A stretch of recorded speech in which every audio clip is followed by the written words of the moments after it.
have a philosophy of life? That might sound like an impossibly big question, but of course, it's one that humans have been thinking about for millennia. We don't just need an answer to the question, why are we here? We also need to know what we should do with our time here. It is possible to go through life without spending too much time thinking about this. But thinking about your personal philosophy of life can be a wonderfully enriching experience. You can go on a journey discovering the many different ideas that some of humankind's greatest minds have uncovered over the centuries, from sacred to secular traditions, from east to west, from ancient to modern. Now, in this video, we will explore 15 contrasting and, well, sometimes complementary ways of approaching life, as told by experts in their field areas. In this video, where you will learn why Confucianists disagree with Buddhists, how Stoicism helps you stay calm even when you are not in control, and what Jean-Paul Sartre meant when he said we were condemned to be free. Now, let's start with Buddhism.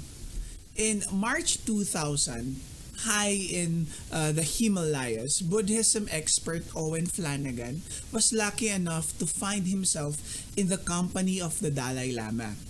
Keen to seize the opportunity, Flanagan asked the leading Tibetan Buddhist a question about the ethics of killing someone. If one would assassinate Hitler or a similar evil figure during the person's rise to power, should one do it? Now, the Dalai Lama consulted his fellow spiritual leaders. It took them a few minutes to reach a conclusion. You know how he responded? It's ethical to kill such a person. Then the Dalai Lama added a caution, but don't be angry. Now, the key message here is that the ancient Eastern philosophy of Buddhism values ethics above all. Ethics is a fundamental principle in Buddhism. One of Buddhists' main purpose in life is to minimize the overall pain and suffering, and ideally to maximize happiness. That can involve deeds that seem bad, like killing Hitler, as long as you act in the right frame of mind. Without becoming angry, you'd still be acting ethically. You'd still be acting out of compassion in your attempt to reduce the amount of suffering in the world. The Buddha, otherwise known as Siddhartha Gautama, lived in the 6th century BCE. He developed Buddhism to stand in contrast to the Indian Brahmanic tradition that preceded Hinduism. The Brahmins believed that all things were trapped in a cycle of birth and death. After death, a being's permanent essence, or Atman, transferred to another being. Escape from this cycle was only possible for the high-born Brahmins themselves. Now, Buddha, however, rejected the notion of Atman. He said that we do not possess that sort of permanent essence.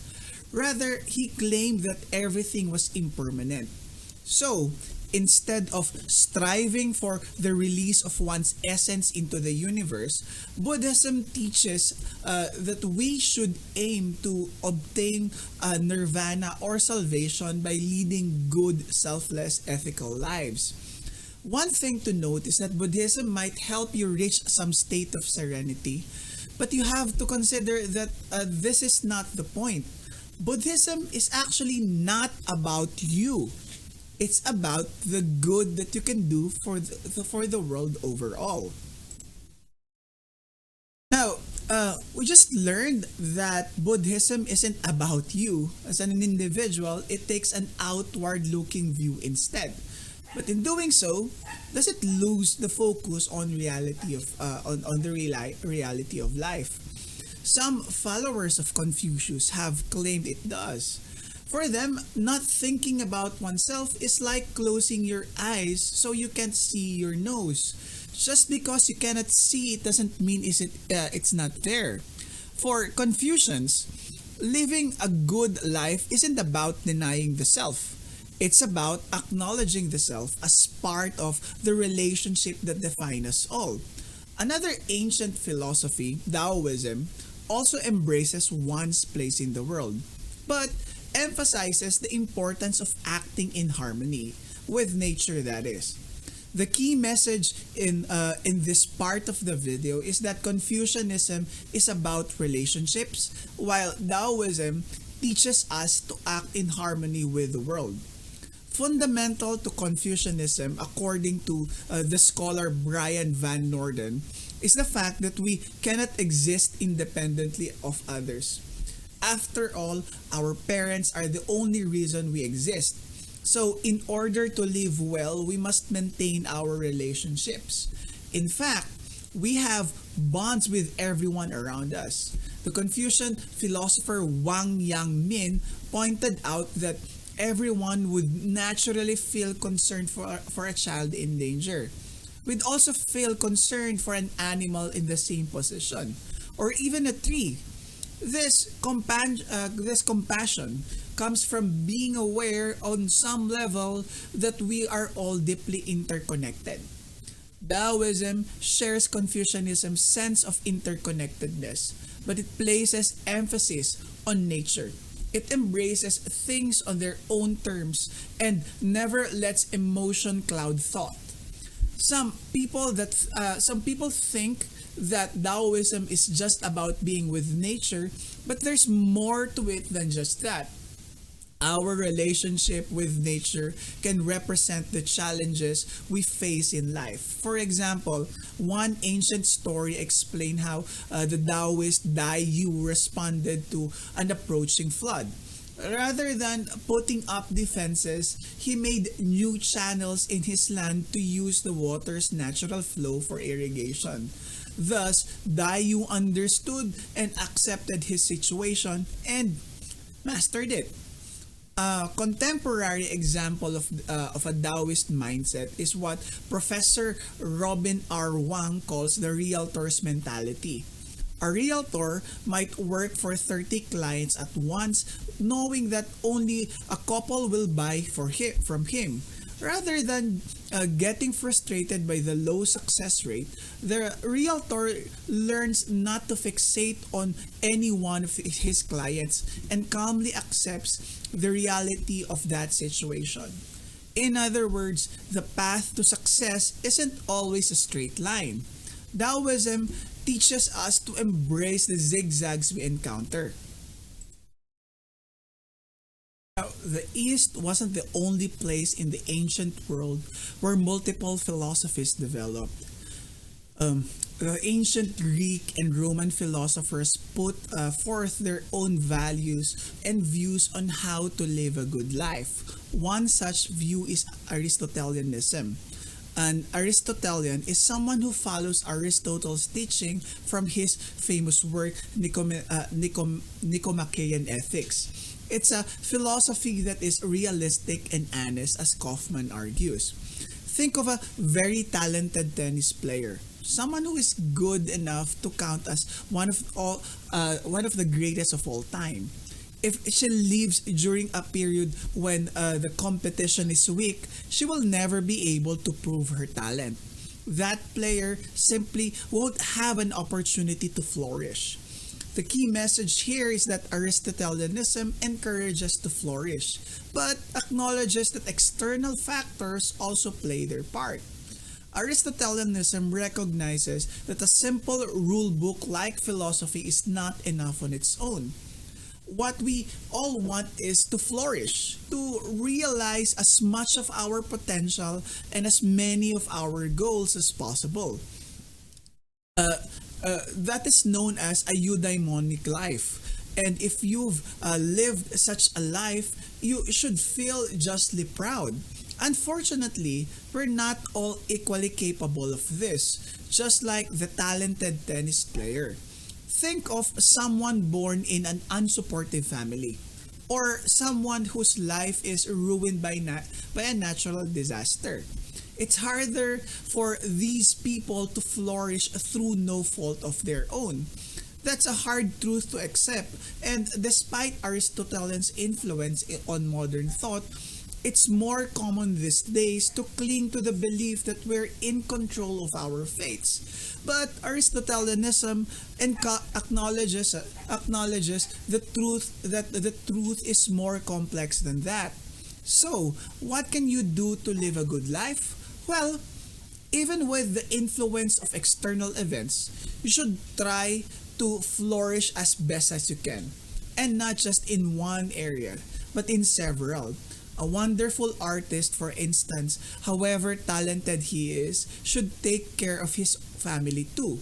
By aiming for balance and maximizing your own abilities and strengths, you can try to achieve a eudaimonic life. But you'll have to accept things as they are. Whether you succeed isn't just about you. Now, two more contrasting philosophies emerged from the classical world: Stoicism in Greece and Epicureanism in Rome. Zeno of Citium established Stoicism in Athens around 300 BCE. Stoicism dictates that humans should lead more moral lives characterized by four virtues: practical wisdom, courage, justice, and temperance. Epicureanism, on the other hand, founded by Epicurus in Rome, has one concept, and it is in its heart, and it is pleasure. Now, Professor Massimo Pigliucci explains that beyond Stoicism's four virtues, it has a second pillar. Like an Aristotelian, a Stoic must acknowledge that some things are simply out of her control. Therefore, she tries to develop ataraxia, a state of tranquility. So, she will be able to cope calmly with misfortune. Stoics divide things outside their control into two categories: preferred and dispreferred indifference. Think about wealth. Being rich is always going to be preferred, while being poor is dispreferred. But Stoicism says that your level of wealth doesn't affect how virtuous you are. A rich person may be either good or bad, so wealth is indifferent and doesn't affect whether you're a good person. Stoics focus on indifference can also help with negative emotions. Say, someone insults you. Rather than getting angry, think about the criticism. Is there any truth in it? If so, the insulter has done you a favor. If not, then who cares? The person is wrong. Not that we should be emotionless. Stoicism does allow for positive emotions like joy and love. Epicureanism places more emphasis on feelings. In fact, it's based around the simple concept of pleasure. We all naturally strive for pleasure. Even babies avoid pain and seek pleasure. It's what philosopher and author Hiram Crespo calls the pleasure aversion faculty. That doesn't mean unbridled hedonism though. Not if we practice hedonic calculus. Now, hedonic calculus involves weighing whether something is likely to prove pleasurable in the long term.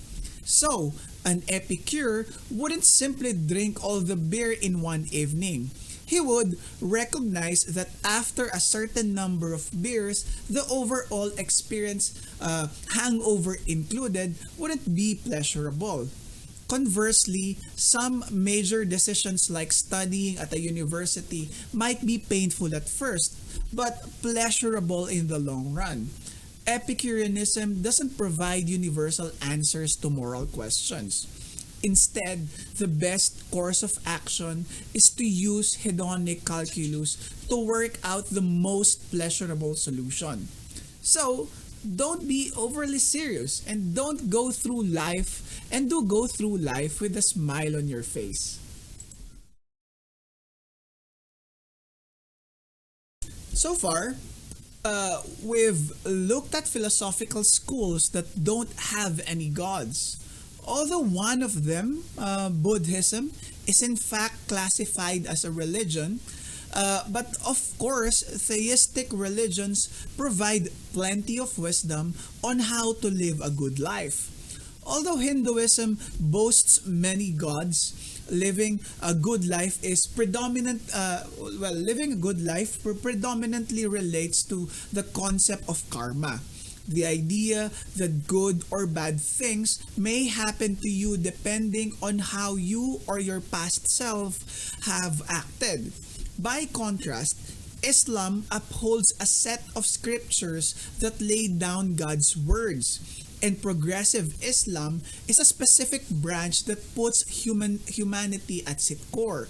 The key message here is that Hinduism and progressive Islam both bring ancient ideas into a modern context. Professor Deepak Sarma says that a belief in karma is common in all branches of Hinduism. This concept is tied to reincarnation. The belief that after you die, you are reborn into a different body. During the course of your life, you accrue both positive and negative karma based on your actions. The accumulated karma makes itself known into two ways. First, it affects the event that will happen to you in the future. Second, it affects what body you will inhabit in your next life. It's therefore common for Hindus to say that the good or bad events they experience are a result of karma. The ultimate aim is to break out of this cycle of birth and rebirth. To get as close as possible to this, you have to build a good karma. So, as you go through life trying to be as good as possible, you're also paying for bad deeds that you or your past selves have done.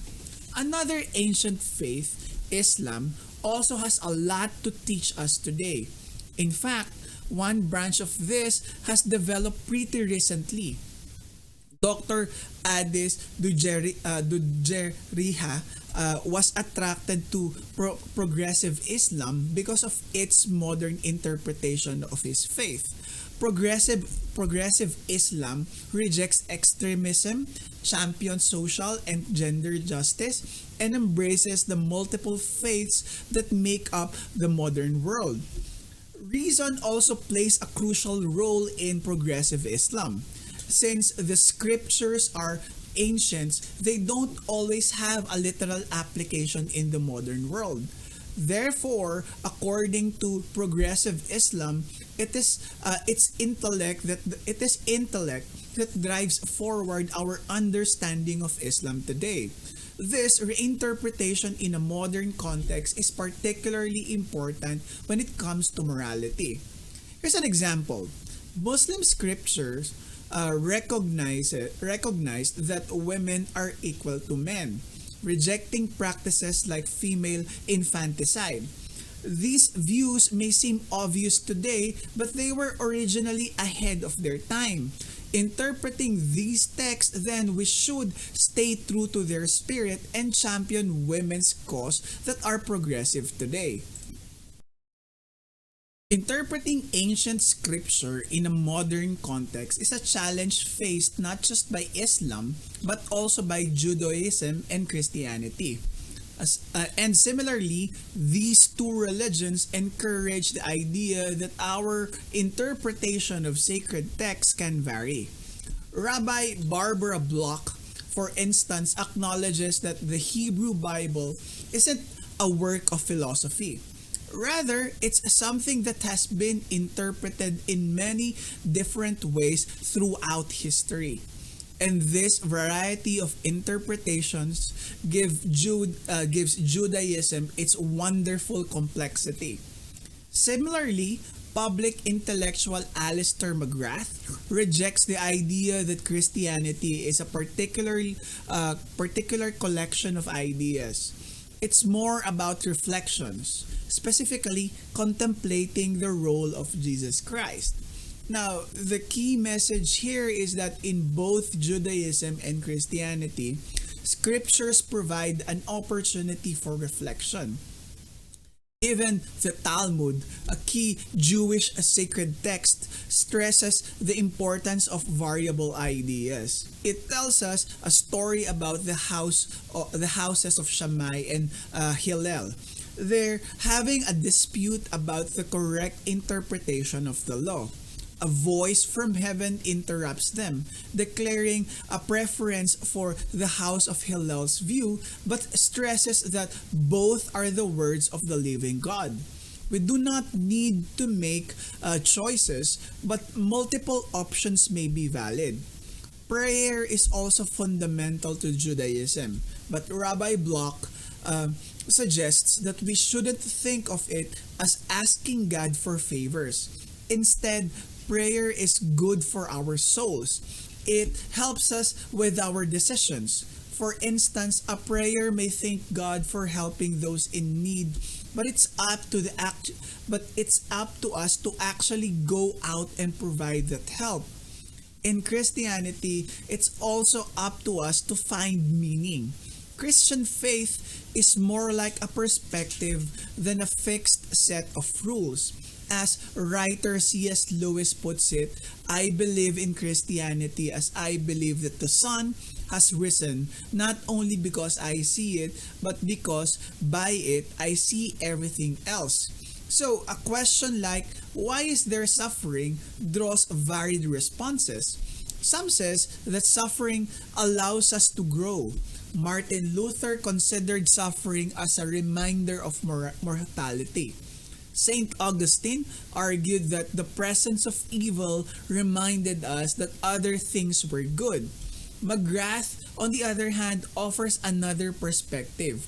What happened after the crucifixion lets us understand how to react to trauma. Scripture explains that Christ's followers felt hopeless after their leader was killed, yet they gradually developed their ways to cope. That's just one example of how Christianity, like Judaism, can help us find meaning in the world without being prescriptive. However, currently, traditional religion is not as dominant as it once was. Some alternative philosophies have emerged that acknowledge some of the benefits of religion without sharing their belief in any God. The key message here is that ethical culture and secular humanism are two philosophies that don't involve belief in God. Let's start with ethical culture, which defines itself as a non-theistic religion. And as its name suggests, it places a strong emphasis on ethics and the value of community. It emphasizes the importance of these traditional values by having a clergy like many theistic religions. Ethical culture was founded by Felix Adler in 1876.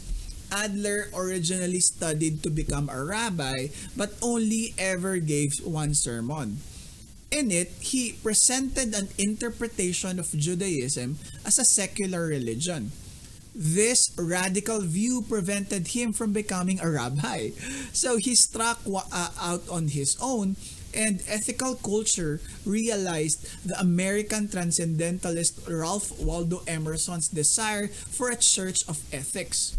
Cleric Anne Clayson acknowledges some problems with Adler's teachings, such as his misogyny. Yet, many aspects still ring true, including his belief that the modern world presents people with challenges that older religions can't handle. Adler's followers uphold documents such as the Universal Declaration of Human Rights, stressing our dependence on one another and our mutual obligation. While there is no God in ethical culture, it's still idealistic. Secular humanism, on the other hand, is not a religion.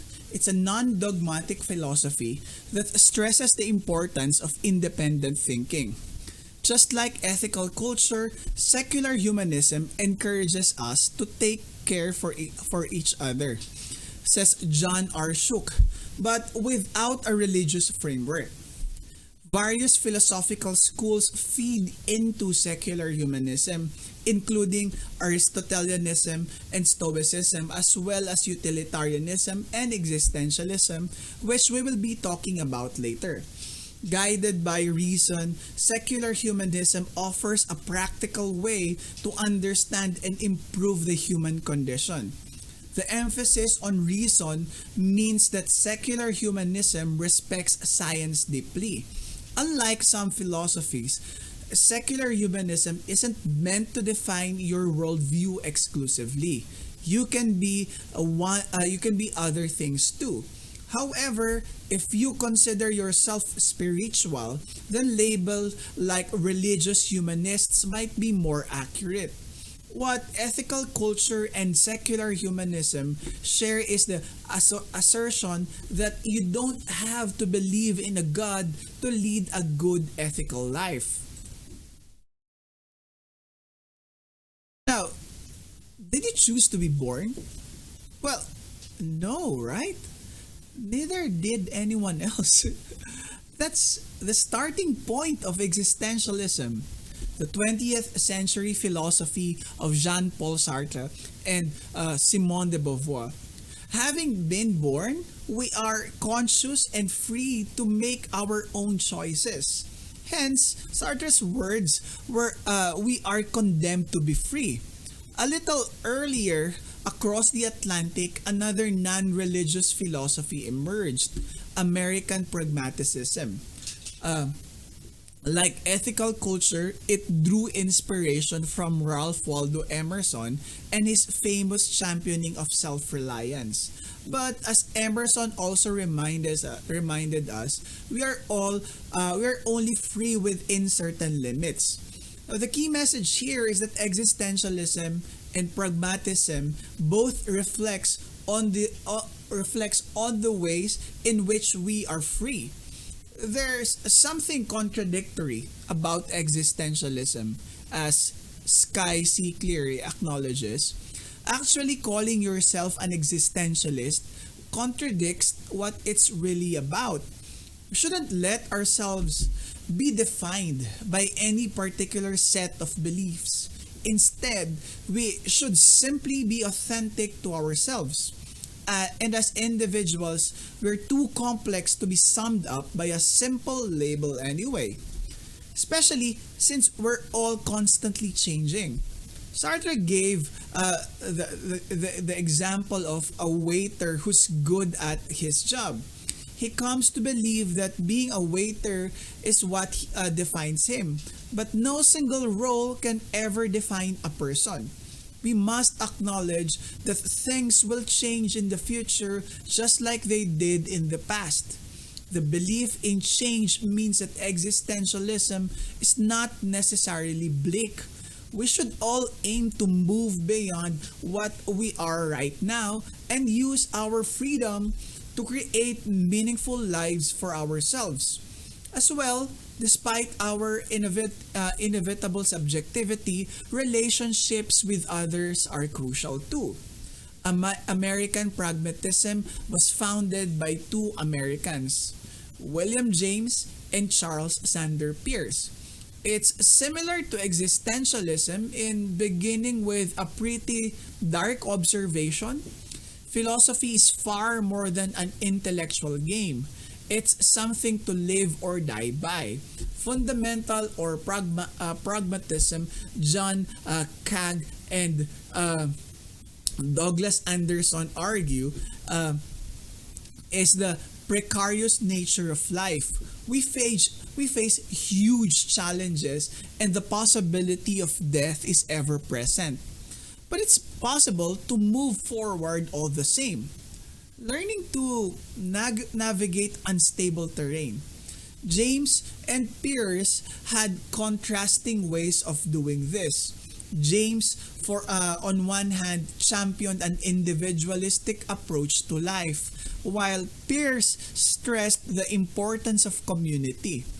What united both was a belief that by pursuing certain ideas, like say beauty or truth and godness, we all have the capacity to make things better, even if we can't ever achieve perfection. We may be terribly restrained in our lives, but we have the freedom to act as well. Now, one recent philosophy shines the spotlight directly onto the question on how to do the most good. Effective altruism takes a simple approach. It asks its followers to examine how they can maximize their positive impact on the world. In many cases, this is through donations as much as possible to charity. Or it might be through taking one on jobs that do exceptional amounts of good. Now, this modern approach to ethics shows that the question of how to live a good life is as valid and complex today as ever. So the key message here is that effective altruism is just one way we're still exploring philosophical questions today. Effective altruism is a 21st century phenomenon, but its roots lie in the 18th century tradition of utilitarianism, founded by Jeremy Bentham. He famously argued that we should try to achieve the greatest happiness of the greatest number. This led Bentham towards progressive views, including support for women's rights, a cause that would benefit considerable numbers. Effective altruism is similarly focused on maximizing the outcome of charitable work. That may mean evaluating charities so that you know your donations will do particularly good work. It could even mean taking a high-paying job but having a shared living space so you can donate even more of your salary to good causes. As writer Kelsey Piper explains, all this can lead to an increasing understanding of the true complexity of the world and the true difficulty in making these calculations about moral value. But it also encourages you to put the effort in and do the best you can. You might think you've already heard that in some of the other philosophies we've discussed. Well, you sort of have. There's a lot of overlapping among these 15 schools of thought, even though some of them developed millennia apart and on opposite sides of the world. Whether you find yourself drawn toward Taoism or progressive Islam, Stoicism or Existentialism, you'll see plenty of common threads linking them together. One key example is our common desire for meaning. On the other hand, there are plenty of differences too. It's pretty certain we'll still be asking these questions in the future and coming up with new answers. Answers that are just as fascinating, complementary, and contradictory as the ones we've just discussed. So, the key message in this video is that people have been debating about how to live a good life for thousands of years. The answers they've come up with have been extremely diverse. Although there are some similarities. To find your personal philosophy of life, you should explore a range of schools of thoughts, even if you've been raised with a particular set of beliefs. There's plenty of sage advice in the multitude of philosophies.